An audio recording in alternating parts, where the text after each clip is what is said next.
Hello and welcome to Mr. Cook's English class. Today I have a very special offer for you on persuasive techniques.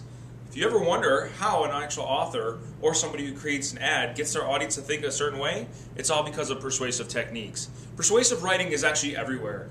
It's in ads, it's in commercials, or even in letters. But don't just take my word for it. Let's take a look at some.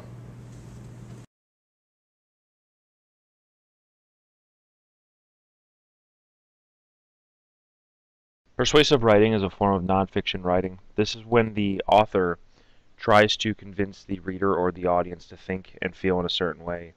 We see persuasive writing actually all the time. An example is when somebody's writing a letter to somebody trying to convince them to change something. For example, in their town, maybe they might write to their state senator trying to convince them of a cause or something that needs to be changed. We also see persuasive writing in movie reviews all the time. Sites like Rotten Tomatoes try to convince you, the audience, whether or not you should actually see the movie based on other critics' responses. We also see this in ads and advertising all the time. Commercials always show persuasive techniques and persuasive writing, as well as ads on billboards or even just pictures in magazines. The first persuasive technique we're going to look at is loaded words. Loaded words are words that the author chooses to use to appeal to a certain audience or to try to market their idea or product. If we take a look at this Subway ad, we see that it says Subway Eat Fresh. The word fresh is a loaded word because it's something that most people want. They want fresh food. If you were to watch a commercial that describes anything about a hamburger, they usually say that it's fresh, crisp lettuce, delicious. Those are all loaded words. Loaded words not only take place in food advertisings, but they also take place in any product. For example, at this TV picture right here, we see that it says HD ready and 1080p. HD is really popular in today's world, so when somebody hears something is being shown in HD, it automatically appeals to those who really have a desire for high video quality. This is also shown even on the shelves of our marketplaces. We see that it sometimes says buy one, get one free. Free, again, is another loaded word because it pops out, it really grabs your attention, and makes you want the product. Phone companies even use this too. When we see this picture here of Verizon Wireless versus AT&T, it says 5 times more 3G coverage. As soon as somebody sees 5 times more, they're automatically interested in the product. So loaded words are words that are trying to grab your attention, and most of the time this deals with the senses, or even just are words that really make you want the product.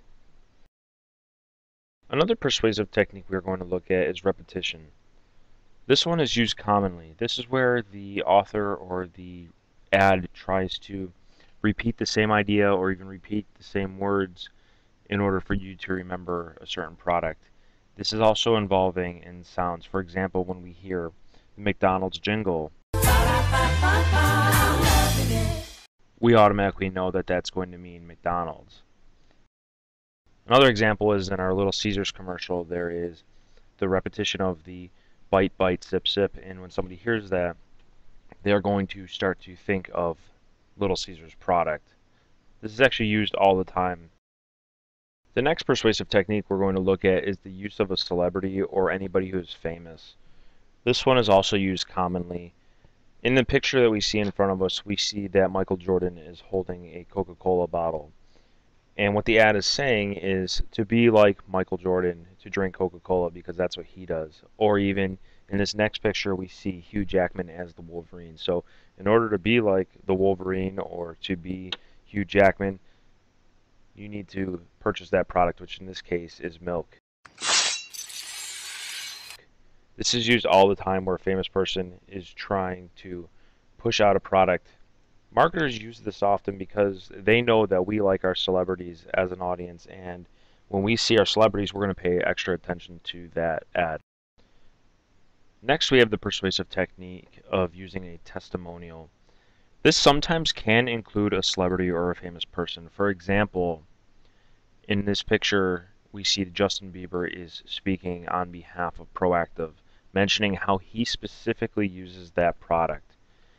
If a person is talking, mentioning how they use the product, and they are testifying or committing to how great the product is through their own experiences, then that is a testimonial. Now, this does not always have to be a famous person.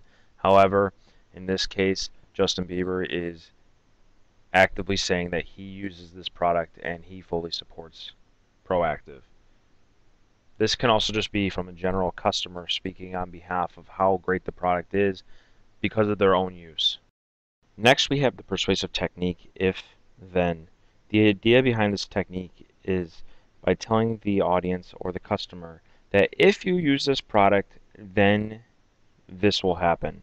For example, in this picture, we see a cheetah supporting for Nike.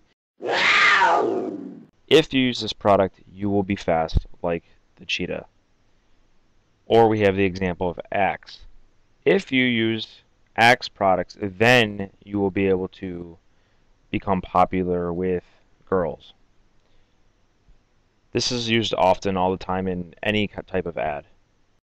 Next, we have two very popular persuasive techniques. We have BandWagon and peer pressure.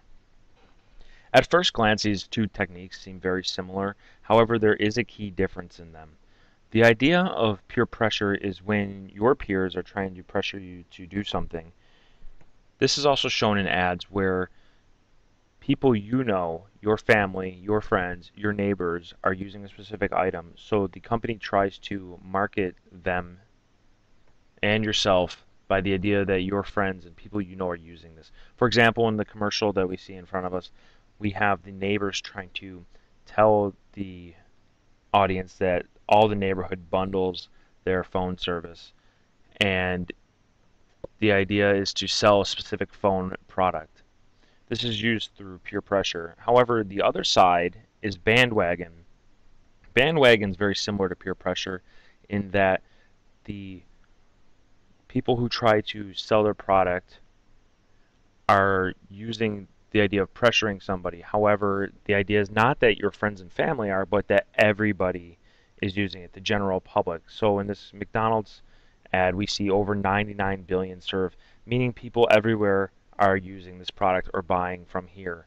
Or the idea of BandWagon is not to be like the one person left out, as we see in this picture right here. We have all these hockey fans, and we have one fan sporting a red jersey and saying, nobody wants to be this guy, so jump on the bandwagon and be with everybody else. The next persuasive technique that we see is the use of statistics. This is used also to reinforce why this product should be used from the people who are trying to sell it. Example is, if we look at this Colgate ad, we see that 9 out of 10 dentists recommend this product. The interesting part about this statistic is that they use a dentist because when people are looking for toothpaste, they're going to think, oh, a dentist is somebody who's professional, they know what they're talking about. So if 9 out of 10 of them recommend this, I should definitely purchase this product. Or when somebody's trying to buy a car and they see that 90% of all Camrys sold since 1995 are still on the road, they are still going to try to purchase that product because they want something that's going to be reliable and because the statistics prove that to be true. The last persuasive technique we are going to go over today is the use of demonstrations. This is shown often, even in person, when we go to a supermarket. Sometimes they'll have demonstrations on how certain items work, whether it's maybe a knife or even on TV. They show us how the product is actually being used, where we see maybe a vacuum picking up a bowling ball. The idea behind this is that the product sells itself.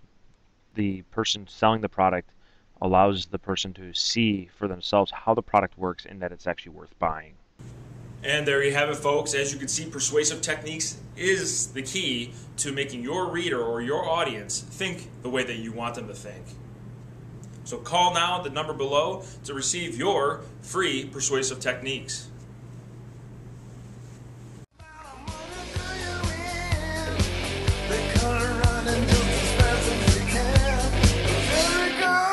About a shot.